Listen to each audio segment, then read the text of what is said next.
வாழ்க வையகம், வாழ்க வளமுடன். அனைத்து உறவுகளுக்கும் இனிய வணக்கம். நாம் இந்த பதிவில் பிறக்கப் போகும் அக்டோபர் மாதத்திற்கான உங்கள் ராசிக்கான பலன் என்ன என்பதனை பற்றி விரிவாக காண்போம். பிறக்கப் போகும் இம்மாதத்தில் உங்கள் வாழ்வில் வளமும் நலமும் செல்வ செழிப்பும் பெற்று வாழ்வில் உயரிய நிலையை அடைய எல்லாம் வல்ல எம்பெருமானை வேண்டி விரும்பி கேட்டுக்கொள்கிறேன். இம்மாத கிரகநிலை என எடுத்துக்கொண்டால் ரிஷபராசியில் குரு பகவானும் மிதுன ராசியில் செவ்வாய் பகவானும் உள்ளனர். இம்மாத ஆரம்பத்தில் சந்திர பகவான் சிம்ம ராசியில் தனது பயணத்தை துவக்குகிறார். கன்னி ராசியில் சூரிய பகவான், புதன் பகவான், கேது பகவான் உள்ளனர். துலாம் ராசியில் சுக்கிர பகவானும், கும்ப ராசியில் சனி பகவானும், மீன ராசியில் ராகு பகவானும் சஞ்சாரம் செய்கின்றனர்.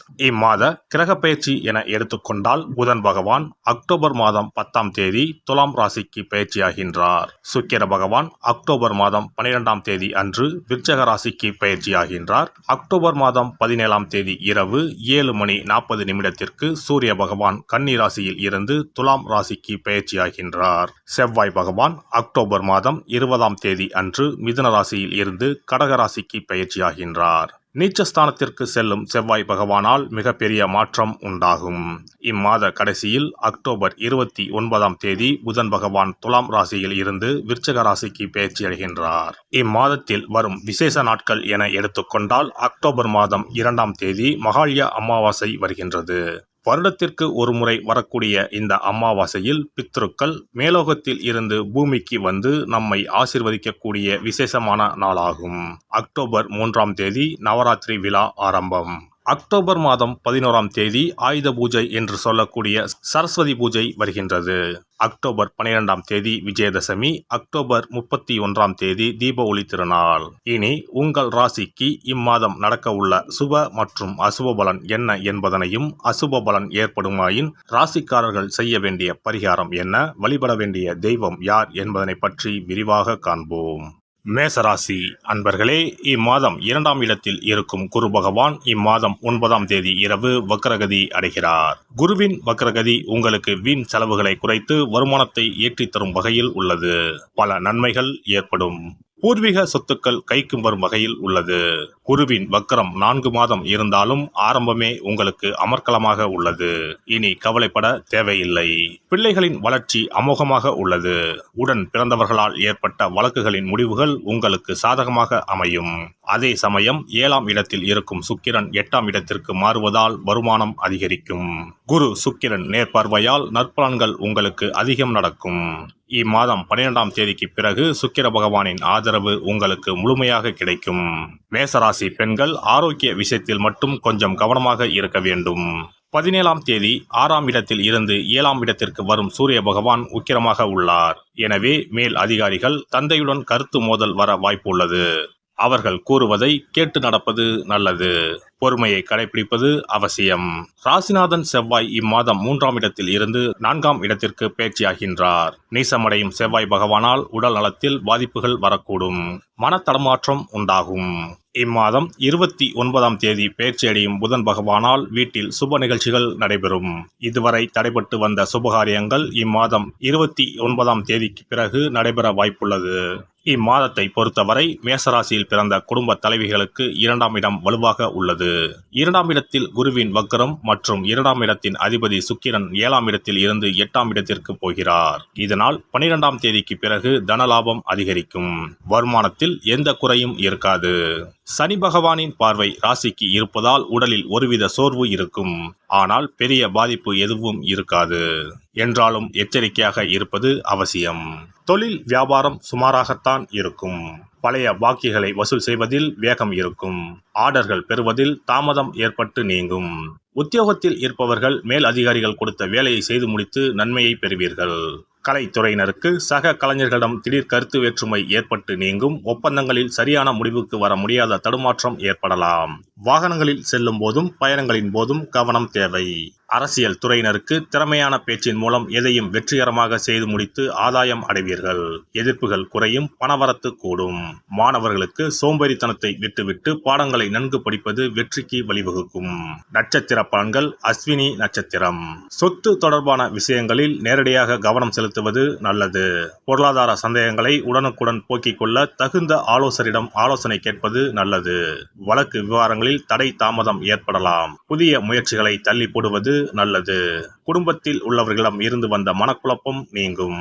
பரணி நட்சத்திரம். துணிச்சலாக எதையும் செய்து வெற்றி பெறுவீர்கள். வீண் அலைச்சல். காரிய தடை ஏற்பட்டாலும் தடை நீங்கி காரியங்கள் நடந்து முடியும். அலைச்சல் ஏற்பட்டாலும் எடுத்த முயற்சிகள் கைகூடும். தேவையான வசதிகள் உண்டாகும். பணவரத்து எதிர்பார்த்தபடி இருக்கும். சமூகத்தில் மதிப்பும் மரியாதையும் உயரும். கார்த்திகை 1ஆம் பாதம். உடல் சோர்வு, மனக்குழப்பம் ஏற்பட்டாலும் செலவுகள் கட்டுக்குள் இருக்கும். தொழில் வியாபாரம் எதிர்பார்த்தபடி நடக்கும். கூட்டுத் தொழிலில் இருப்பவர்கள் கவனமாக எதையும் செய்வது நன்மையை தரும். தேவையான பண உதவி கிடைக்கும். சனிக்கிழமை தோறும் அருகில் இருக்கும் பெருமாள் கோவிலில் உள்ள கருடமூர்த்தியை வணங்கி வர நன்மைகள் நடைபெறும். சிறப்பு பரிகாரம். சொந்த வீடு அமைவதற்கு ஆன்மீக பரிகாரம். சொந்த வீடு கனவு நிறைவேற வேண்டும் என்பதற்காக எத்தனையோ கோவிலுக்கு சென்று எத்தனையோ பூஜை வழிபாடு என செய்தும் ஒன்றும் நடக்கவில்லை என்பவர்கள் வீட்டிலேயே இந்த எளிய பரிகாரத்தை செய்து வந்தால் நல்ல பலன் கிடைக்கும். எளிமையான இந்த 2 பரிகாரங்களை செய்து வந்தால் விரைவில் சொந்த வீடு யோகம் அமையும். அதனால் நம்பிக்கையுடன் இந்த சக்தி வாய்ந்த வழிபாட்டை செய்து வரவும். எவ்வளவுதான் சொத்து பணம் இருந்தாலும் நமக்கென்று ஒரு வீடு இல்லை என்றால் அது மனக்குறையாகவே இருக்கும். சொந்த வீடு வாங்க முடியவில்லையே என்பது பலரின் ஏக்கமாகவும் கனவாகவும் இருந்து வருகிறது. சொந்த வீடு வாங்க வேண்டும். வாங்கிய இடத்தில் விரைவில் வீடு கட்ட வேண்டும். ஏற்கனவே துவங்கியிருந்த வீட்டின் பணிகளை பணப்பற்றாக்குறையால் கட்டி முடிக்க முடியவில்லையே என்ற கவலையில் இருப்பவர்கள் ஏராளம். இப்படிப்பட்டவர்கள் வீட்டிலேயே எளிமையான 2 பரிகாரங்களை தொடர்ந்து செய்து வந்தாலே போதும்.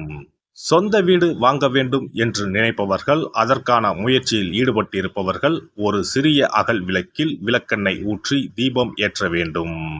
மகா விஷ்ணுவின் அவதாரங்களில் ஒன்றான வாமனரை மனதில் நினைத்து சொந்த வீடு அமைய வேண்டும் என்று பிரார்த்தனை செய்து கொண்டு மாதந்தோறும் வரும் திருவோண நட்சத்திரத்தன்று வீட்டின் அக்னி மூலையான தென்மேற்கு மூலையில் இந்த விளக்கை ஏற்றி வைக்க வேண்டும். அக்னி திசை என்பது மண்ணுக்குரிய திசையாகும். அதாவது அங்காரகன் எனப்படும் செவ்வாய் பகவானுக்கு உரிய திசை இதுவாகும். 3 அடி மண் கேட்டு 3 உலகையும் அளந்தவர் வாமனன்.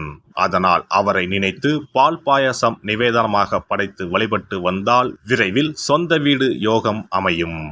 மற்றொரு பரிகாரமாக வீட்டில் பயன்படுத்தும் காமாட்சி விளக்கு அல்லது கஜலட்சுமி விளக்கு அல்லது வழக்கமாக பயன்படுத்தும் ஏதாவது ஒரு விளக்கை எடுத்துக்கொள்ளுங்கள். விளக்கை சுத்தம் செய்து மஞ்சள் குங்குமம் வைத்து வாசனை மிகுந்த வெள்ளை நிற பூக்கள் சாற்றுங்கள். பிறகு 5 ரூபாய் நாணயத்தை விளக்கிற்குள் போட்டு நெய் அல்லது எண்ணெய் ஊற்றுங்கள். ஒரு சிறிய தட்டின் மத்தியில் மஞ்சள் குங்கும பொட்டு வைத்து அதன் மீது 5 ரூபாய் நாணயத்தை வைத்து நாம் ஏற்கனவே தயார் செய்த விளக்கை இதில் வைத்து விளக்கினை ஏற்ற வேண்டும். தினமும் காலையில் 6 மணி முதல் 7 மணிக்குள் இந்த விளக்கை ஏற்றி வந்தால் விரைவில் வீடு கட்டுவீர்கள். 5 ரூபாய் நாணயம் என்பது குபேரனுக்கு உரியதாகும்.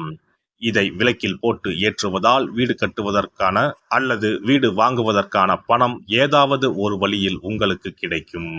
காலை 6 மணி முதல் 7 மணி வரையிலான நேரம் என்பது ஞாயிற்றுக்கிழமையில் சூரியன், திங்கள் கிழமையில் சந்திரன், செவ்வாய்க்கிழமையில் செவ்வாய், புதன் கிழமையில் புதன், வியாழக்கிழமையில் குரு, வெள்ளிக்கிழமையில் சுக்கிரன், சனிக்கிழமையில் சனி என நவக்கிரகங்களில் பாவ கிரகங்களான ராகு கேதுவை தவிர்த்து மற்ற 7 கிரகங்களையும் குறிக்கும் ஹோரை நேரமாகும்.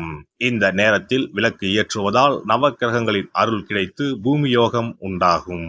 எந்த ஒரு பரிகாரம் என்றாலும் மனதில் முழு நம்பிக்கையோடும் இறைவனை உறுதியாக வேண்டி வழிபாடு செய்தால் மட்டுமே பலன் தரும்.